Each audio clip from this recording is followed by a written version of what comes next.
Matthieu. Matthieu est revenu aussi.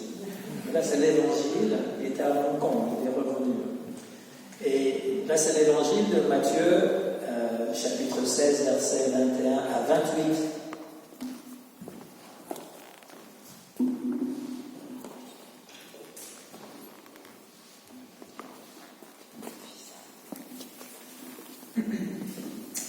Dès lors, Jésus commença à faire connaître à ses disciples qu'il fallait qu'il allât à Jérusalem, qu'il souffrit beaucoup de la part des anciens, des principaux sacrificateurs et des scribes, qu'il fut mis à mort et qu'il ressuscita le 3e jour.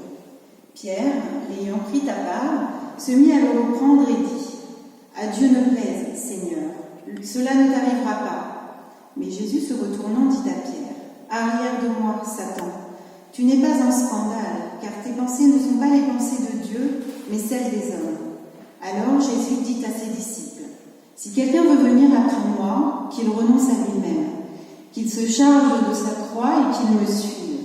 Car celui qui voudra sauver sa vie la perdra, mais celui qui la perdra à cause de moi la trouvera. Et que servira-t-il à un homme de gagner tout le monde s'il perdait son âme ? Ou que donnerait un homme en échange de son âme ? Car le Fils de l'homme doit devenir dans la gloire de son Père, avec ses anges, et alors il rendra à chacun selon ses œuvres. Je vous le dis en vérité, quelques-uns de ceux qui sont ici ne mourront point, qu'ils n'aient vu le Fils de l'homme venir dans son règne. »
Maintenant que Jésus a été reconnu comme Christ, Fils de Dieu, par ses disciples, il annonce sa mort à Jérusalem.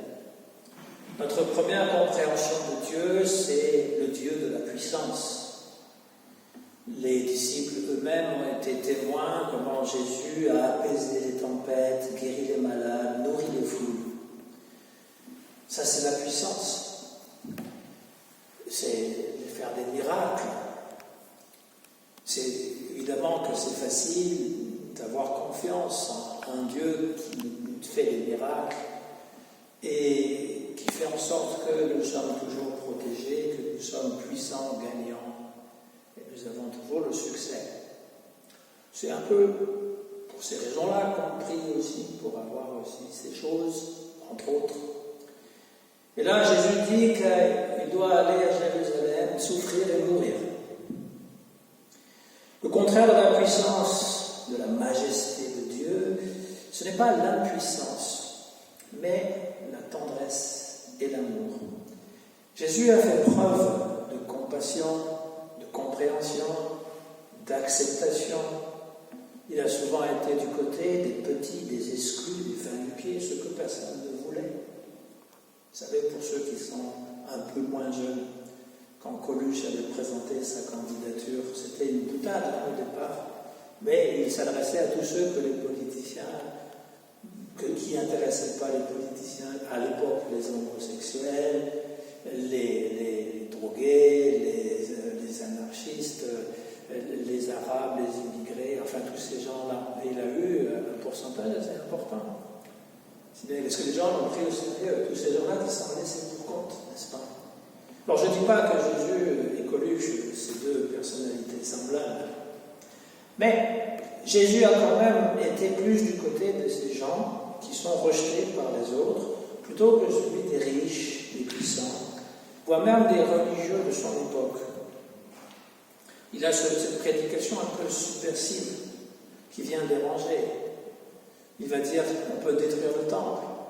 Il fait allusion à son corps, nous dit Jean. Mais il quand même, il parle du temple. Il dit on peut détruire le temple est secondaire. Et c'est une des raisons qui sera retenue contre lui, pour le condamner à mort. Et donc, on peut tout à fait comprendre que les gens qui avaient la puissance, l'autorité, ne l'aimaient pas trop. Il annonce à ses disciples qu'il doit souffrir de la part des anciens, des grands prêtres, des scribes. Ce sont les religieux de l'époque. Ils vont le rejeter, le faire souffrir. La religion conduit au meilleur comme au pire. Si vous avez lu Dostoïevski, je sais que c'est votre auteur favori, n'est-ce pas? Dans les frères Karamazov, une grosse brique comme ça quand même. Dans le prologue, eh bien, il est question du grand inquisiteur. Jésus est revenu. Jésus est revenu et puis il a commencé à guérir quelqu'un en plein devant sur le parvis de l'église. Et l'inquisiteur en a eu le vent et fait arrêter Jésus. Et va le visiter dans sa prison. Et lui dit, je sais qui tu es. Pourquoi tu es revenu? Quand le diable est venu pour te proposer la puissance et l'argent, tu as refusé. Et ton message, ta mission a été un fiasco complet. Tu es mort sur la croix, et heureusement qu'il y a eu des gens pour relever ça, et nous pour corriger ton erreur. Nous, on a accepté la puissance et l'argent. Ben, c'est ingénieux pour Dostoïevski de mettre dans la parole du grand inquisiteur quelqu'un qui sait qui est Jésus, qui dit on ne veut pas toi, tu vas mourir ce soir. Tu viens nous déranger parce que nous, la religion, c'est la puissance, c'est l'argent. Ce que tu as refusé, le diable. Donc la religion peut servir à asservir les gens, peut servir finalement à leur mettre des chaînes au lieu de les libérer. La question, par rapport à ce que Jésus dit de lui-même, parce que je reviens au texte, il fallait qu'il aille à Jérusalem pour souffrir beaucoup. Pourquoi donc faut-il que Jésus souffre beaucoup? C'est la question la plus difficile de la théologie. La théologie que je dirais majoritaire, quels que soient les chrétiens, toute dénomination confondue, que ce soit catholique, protestant, orthodoxe, la théologie majoritaire, c'est de dire qu'il fallait que Jésus meure. C'était la façon que Dieu avait de nous montrer son amour. Pendant des siècles, et encore aujourd'hui, c'est la théologie dite majoritaire. Moi, je fais partie de la minorité. J'ai toujours fait partie de la minorité. D'abord, je suis protestant dans une France qui, autrefois, était majoritairement catholique, maintenant est majoritairement agnostique. Et ensuite, j'ai une théologie plutôt libérale. Et contrairement à ce que l'on pense, une théologie libérale, ça ne veut pas dire qu'on est tout à volo. Ça veut simplement dire, pour moi en tout cas, qu'on peut faire l'utilisation des sciences humaines, comme l'histoire, comme la philosophie, comme l'étude comparée des religions, ce que j'ai d'ailleurs étudié et enseigné, la psychologie, et qu'on peut faire appel à la réflexion. Au lieu d'avoir, c'est comme ça, tu dois y croire, c'est marqué, et on ne réfléchit pas, et on ne se questionne surtout pas, plutôt de dire, moi je ne comprends pas. Moi, depuis très tôt que j'ai pu réfléchir, je ne comprends pas pourquoi il fallait qu'il meure. Que Dieu a envoyé son Fils pour qu'il meure sur la croix. Quelle barbarie. Moi je conçois un Dieu beaucoup plus sympathique que ça, qu'il faut qu'il y ait du sang pour l'apaiser. Il est assoiffé de sang, il a besoin de ça. Quand autrefois les dieux auxquels on sacrifiait des animaux, voire des êtres humains pour les apaiser, Alors, je me suis fait cette conclusion, mais vous pouvez très bien ne pas être d'accord, que ce n'est pas parce que Dieu le voulait, mais les humains. C'est les humains qui ont voulu le tuer. Pourquoi? Mais parce qu'ils sont bêtes. Tout simplement. Bêtes, jaloux, méchants, tout ce que vous voulez. Mais ça n'a pas changé beaucoup aujourd'hui. Beaucoup d'humains sont comme ça. Je ne dis pas tous les humains, parce que ce n'est pas tous les humains qui ont crucifié Jésus. Ni même tous les juifs, parce que vous voyez la perversion de l'Église. Les juifs pervers, disait-il autrefois, la conversion des juifs pervers, c'était une prière catholique dans les églises. Pendant longtemps, on va prier pour convertir les juifs pervers qui ont tué. C'est fou. Qui aujourd'hui dirait que les Allemands aujourd'hui sont responsables de la Shoah? Tous les Allemands. Qui dirait ça? Et pourquoi on va accuser les Juifs qui n'ont même pas connu qui était Jésus d'avoir mis un mort? Ce Jésus que nous aimons tant.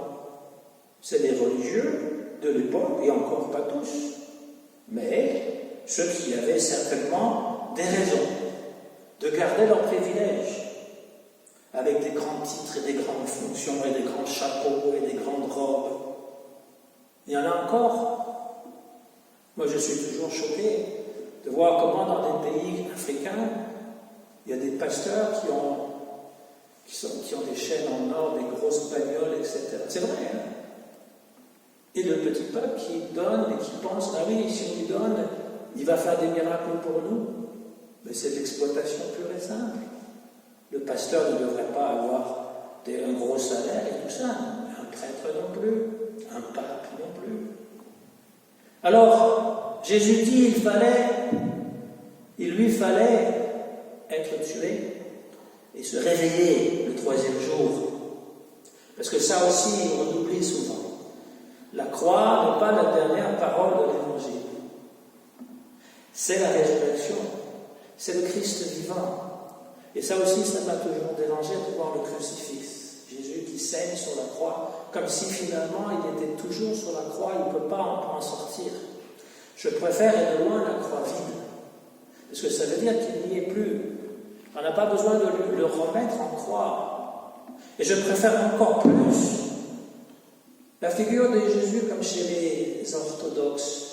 Vous allez dans une église orthodoxe, c'est très rare. Oui, ça existe, vous voyez le Christ en croix, mais ce n'est pas la figure principale, c'est la figure souvent du visage de Jésus durant la transfiguration, ou encore ce qu'on appelle le pantocrator, c'est-à-dire le juge, avec cette gestuelle des doigts, soit comme ça, ça veut dire 2 et 3. La Trinité et l'homme et Dieu. Et il a un visage humain avec lequel je peux dialoguer. Voilà, ça c'est mes préférences. Là où je suis d'accord avec la théologie dite majoritaire, c'est que la croix représente la non-puissance de Dieu. Dieu n'est pas intervenu pour sauver Jésus. Il l'a laissé sur la croix. Mon Dieu, pourquoi m'as-tu abandonné? N'est-ce pas le cri de tous les gens qui sont dans la souffrance, même ceux qui ne croient pas en Dieu? C'est le cri de Jésus sur la croix. Pourquoi m'as-tu abandonné? C'est une bonne question. Même si l'on sait que c'est le début du psaume 22, c'est quand même un cri de désespoir, dit par Jésus, le Fils de Dieu. Alors moi, je préfère dire le Christ, le Dieu raturé. Il y a un fameux tableau moderne qui représente le visage de Jésus avec plein de ratures. Et c'est plus juste pour moi que le Dieu crucifié, c'est le Christ raturé, c'est-à-dire qu'on lui crache au visage, on le rature, on essaye de l'oublier. N'est-ce pas ce que l'on fait aujourd'hui? Dans notre société où on essaye d'occulter le christianisme, de dire vous venez nous déranger, vous êtes dérangeant, vous êtes menaçant, à la rigueur, et on peut rire de Jésus, se moquer de lui. J'avais vu, un dessin de Charles Hebdo, bien après les attentats, avec Jésus, avec un pénis à la place du nez, pour justement fustiger les prêtres qui sont pédophiles. Mais les chrétiens ne disent rien. Ils ne vont pas assassiner des gens pour ça, pas aujourd'hui. Ils disent rien. Mais n'est-ce pas quand même le Christ raturé, c'est-à-dire on lui crache au visage, on le tient pour responsable des déviations de certaines personnes? C'est choquant. C'est la marque de commerce de Charlie Hebdo d'ailleurs. De choquer, ça a toujours été sa marque. Mais toujours est-il que ce Dieu raturé me parle davantage que le Dieu crucifié. C'est-à-dire un Dieu qu'on ne veut pas, que les humains ne veulent pas. C'est pas Dieu, c'est les humains. À peine a-t-il parlé de ses souffrances, Jésus, qu'il se heurte à l'incompréhension des disciples. De Pierre notamment. Pierre le rabroue. Il dit non, ça ne se passera pas comme ça, on ne le permettra pas. Et Jésus lui rétorque quelque chose d'assez fort. Va-t'en, Satan. À qui a-t-il dit ça auparavant? Au diable. Va-t'en, Satan. Et là, il le dit à un autre être humain.